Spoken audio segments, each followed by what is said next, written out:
Bobble Igbo ndị ọma na-eme m ntị anụ m ekene nwoke na-ekene nwaanyị n'ụbọchị nketa wee na-asị na ọ ya dịla anyị mma. Biko na asịkwa na mmadụ eji na ihe melụ mmadụ wee na-agwa ya okwu maka na ebe igwe niile sikwa n'ụzọ ọ bụrụ na o metụtago teta atọ ya nwere ike metụta gị echi. Ka o nwe vidiyo bịa na-esekuliti n'efere mbụ kemgbe ụnyaahụ maka na unu mana ihe ọbụla mere ọgaranya bụ ka ihe eji agbasa news ọka nkụ. Mgbe na-ajụ biko a na-ekwu na ekidnapụrụ akwa na-emele nke a na-emele nke uche onye adịghị ya njọ mana onweghị onye na-ekwu mmadụ na-aba ahụ egburu ebe ahụ onweghị onye mmadụ ya identity onweghị onye apụta wee ji asị na ndị anụnwa na-abụ egbugoro ke ndị dị ihe ahụ nwa be ndị bụ one ka ha bụ ebee ka ha si ha bụ nwa onye ha bụ nwa vileji ebe one ha bụkwa ndị ọba ha wụ ndị Imo ka ha wụ ndị Abịa ka ha wụ ndị Anambra ka ha wụ ndị Ebonyi ka ha bụ ndị Enugu ka ha bụkwara ndị Igbo. Ihe a ndụ ka a na-ekwu okwu ya ihe a onweghị onye jụrụ ese ha ihe dị afta ya akwa bloggers everybody na-ekwu ka a esi wee mee ka o wee mana anyị gbabụ ihe a ndụ na-abụ ka a na-ekwu uche onye adịghị ya njọ uche onye adịghị ya njọ ọkụ ya mee nji wee na-ekwu ihe a maazị na ọ nwere nwoke pụtazi wee na-ekwu na ọ bụrụ na akwa bụrụ onye ihe dị ya na onye ịmago akịrịkpa according to him ma ọ kwesịghị hapụ ụmụazị a ka ha bulie ya. The man wee na-akọ kọgide kọọ mesị amụọsị ya wee na-asị biko na ekwukwa m ya mgbe gara aga na mbido afọ wee na-asị na this year bụ a year of judgment ihe onye meta anya bụrụ na onye meta anya bụrụ maka na ezi ụzọ dị mma aga ya mgbụrụ na onye asịkwa na nwata na onwe ihe ọ ya eme na onwe ihe ọ ya eme na nwata nwekwara ihe afọ n'anya ọsọsọ chukwu nna ma nke bụ eziokwu n'ihe niile mana iji na ihe mere mmadụ wee chi onye ahụ ọchị Igbo bụ nze mmụọ ọzọ solukenenu unu nụ ihe nwanne anyị nwoke anụ nwekwuru regarding the kidnapping of Akwa Okuku tiwara akị n'ọba. Ọranaeze ekene m unu ọnwa akọ m makọrọ unu nkọtara unu aka ahụ ma na-akwa ada eme edibe n'ọmụmacha ka ọ na-eme nwere onye ọ bụ nwere onye ọ pasta ọ nwere onye Kogi steeti onye Ibaji gala na ndị ọgọ m ebe aka nna nụ nwaanyị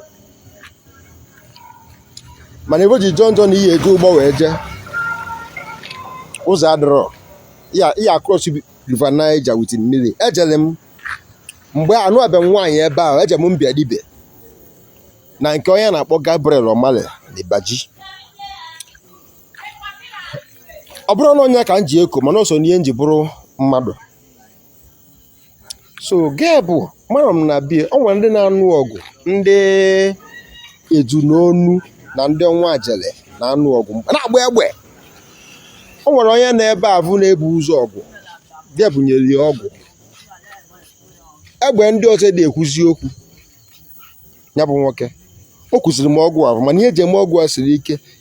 ọnwa dakwo n'ike nya nwe mana bọsọn ka eji eme ọgwụ a egbe ama nkwu okwu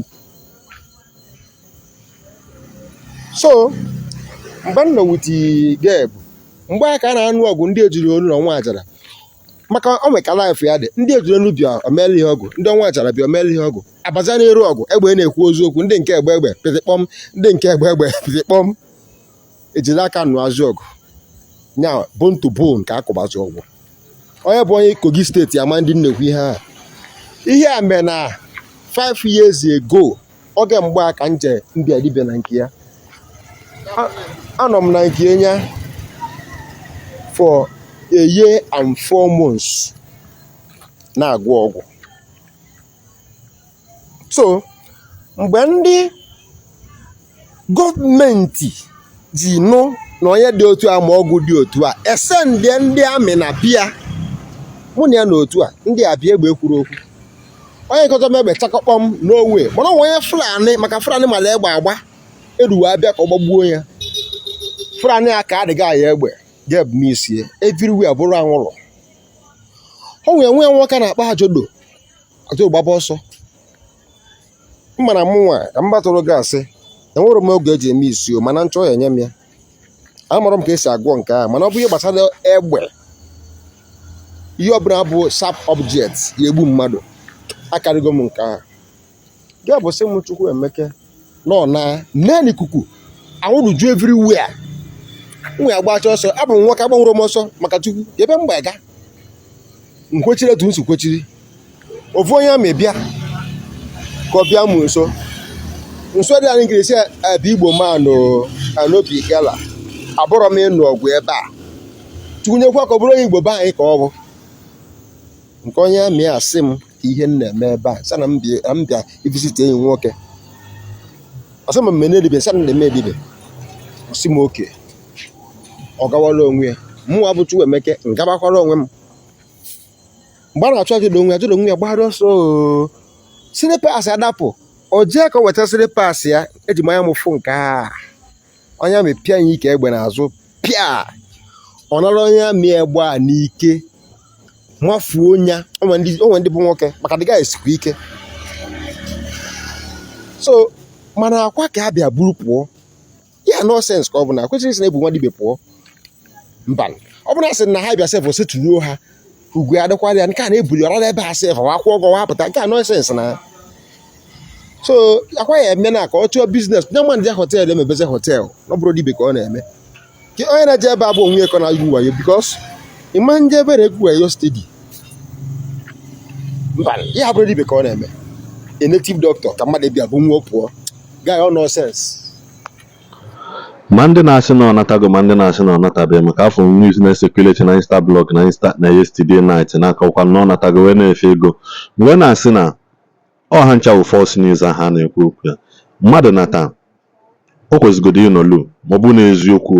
na o kwesịrị ịnọlu nji wee na-asị disregard those news mụnwa so post ya mgbe alụsị ego post ya fil wee nọ maka na enyi ya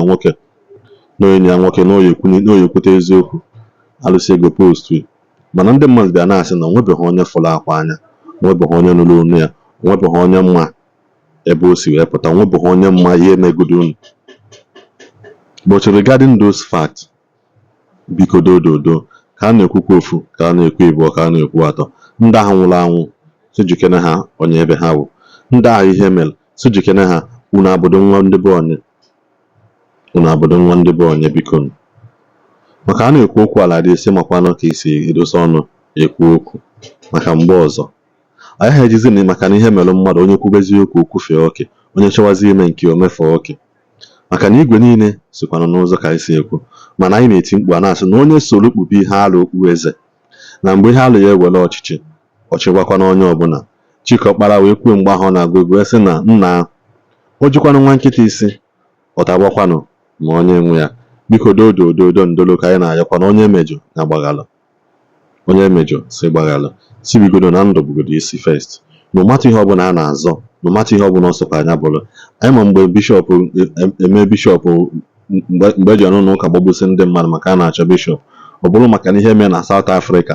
ka eji ebuli abunata ana Igbo anyị wee gbuwe ndị mmadụ kịta anụ nwakwanụ onwebeghị onye mma the confirmation truth of ihe na-eme o nwere ike ọ bụrụzi anọ ihe mere ebe ọzọ ka eji ebulu ọgụ wee bata ọba biko n'udododo ị na-eso ọgaranya maka isi esi ya maka ndụ gị ị na-echiri onye ọbụla mkpu maka isi esi ya maka ndụ gị ọgaranya bụghị ana nke weta isi bịa were isi nna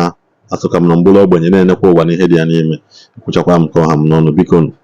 anyị enwe na mgbe ọzọ